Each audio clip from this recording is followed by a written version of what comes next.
Mark Rogers, TV, talking North Carolina and Miami, two of the favorites. These are the two favorites in the Coastal Division of the ACC, but both are coming in banged up.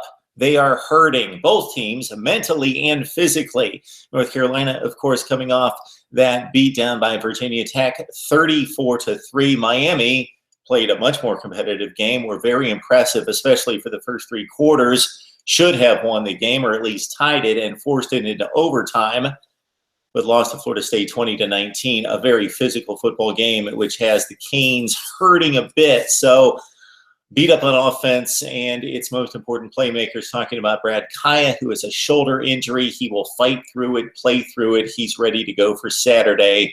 Hopefully he can make it 60 minutes. Stacy Coley is most talented, most experienced, and favorite target.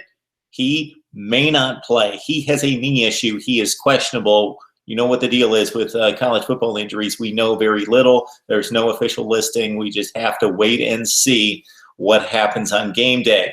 This Miami team under Mark Richt was supposed to be a run-first team, a team that was supposed to be physical up front, run the football like he had built those Georgia football teams with the likes of Nick Chubb and going back to all the great running backs under Mark Richt there. Okay, it looked very good against the three opponents that they played to start the season, the two Florida directional schools of sorts, and against App State.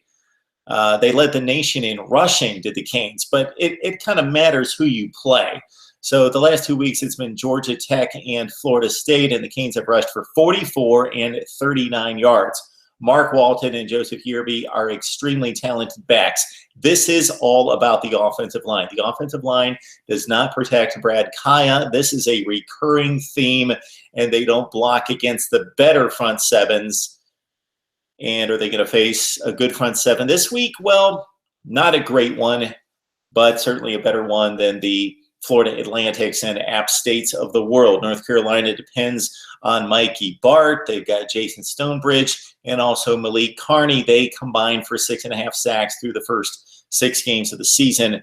And consider not necessarily the points given up by the Tar Heels last week against Virginia Tech, because consider this, that despite giving up 34, 5 of the 6 scoring drives started inside the North Carolina 40. What happened to the Heels on offense? This is supposed to be one of the most prolific offenses in college football, with Mac Hollins and Bug Howard, Ryan Switzer and the like, Elijah Hood. Mitch Trubisky got off to a great start this season, was coming off 2 remarkable games, considering as a first-time starting quarterback, they trailed Pitt late in the game by 2 scores. He brought them back, threw for 453 yards against the Panthers. Panthers, porous in the secondary still. It's an ACC opponent, and it was a huge comeback. He threw 4 touchdowns. Then he comes back the next week against Florida State, and he throws for 405, 3 touchdowns, and they win a big one in Tallahassee. And then Mitch Trubisky, 73% passer, 13 touchdowns, no picks, gets lambasted by Bud Foster's Hokies.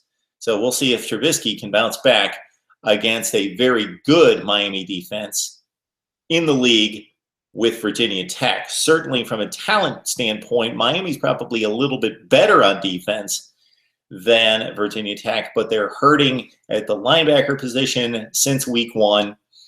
Injuries, they had depth problems even before they started to get banged up there, but from a talent standpoint, Miami plays with Virginia Tech, and so this is going to be a difficult one for North Carolina.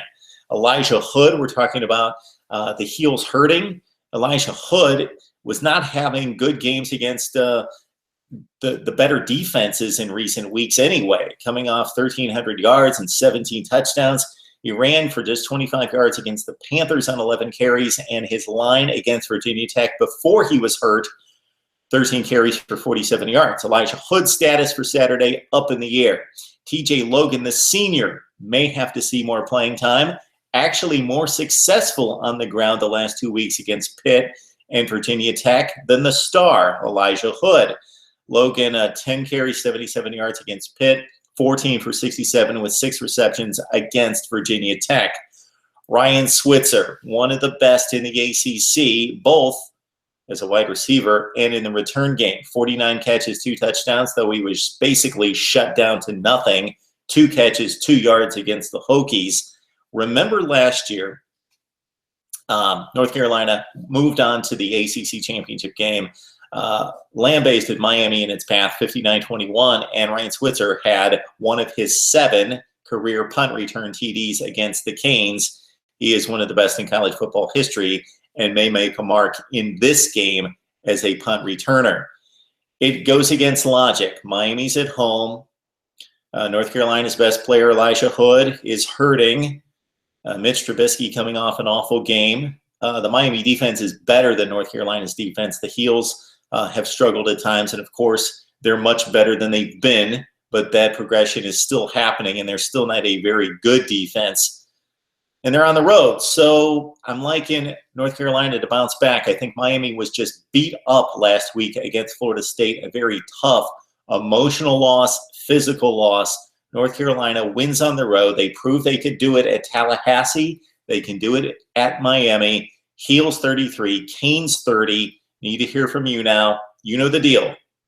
I give you the previews and the recaps and the analysis, but I need to hear from you as well. Let's talk it up right here on Mark Rogers TV.